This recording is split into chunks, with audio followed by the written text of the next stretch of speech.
PSM Makassar memiliki pemain bertahan yang tidak tergantikan. Dia bukan pemain asing, namun pelatih PSM sering memilihnya karena performanya yang cukup baik mengawal lini belakang. Pemain tersebut adalah Hasim Kipu. Nah, untuk mengetahui lebih lanjut tentang sang pemain, saksikan profilnya berikut ini.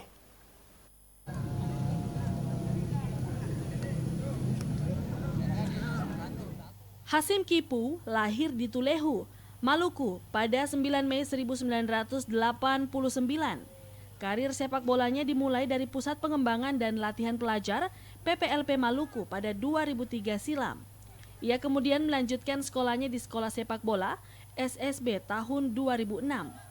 Setahun kemudian, Hasim Kipu dipanggil bergabung dengan Persija Jakarta U21 dan sempat dipinjamkan ke beberapa klub sebelum akhirnya kembali.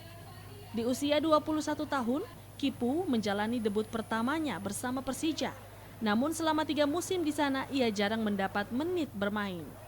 Sang pemain kemudian memilih hengkang ke Arema Kronus dan selanjutnya berlabuh ke Persebaya Surabaya di musim 2013-2014. Dari Persebaya, Hasim Kipu sempat kembali ke Arema sebelum memperkuat Bali United pada 2016. Pemain 33 tahun ini menjadi pilar Serdadu Tridatu hingga kompetisi Liga 1 2017. Di tahun berikutnya, Hasim Kipu bergabung ke PSM Makassar. Ia menjadi salah satu pemain yang ikut membawa Juku Eja meraih Piala Indonesia 2019 lalu.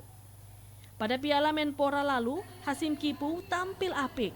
Duetnya bersama Erwin Gutawa membuat PSM minim kebobolan hingga ke semifinal.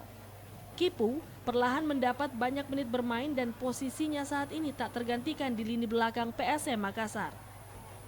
Selain sudah memperkuat banyak klub ternama Indonesia, Hasim Kipu juga tercatat pernah beberapa kali masuk skuad timnas. Wahyu Syaputra, Selebes TV.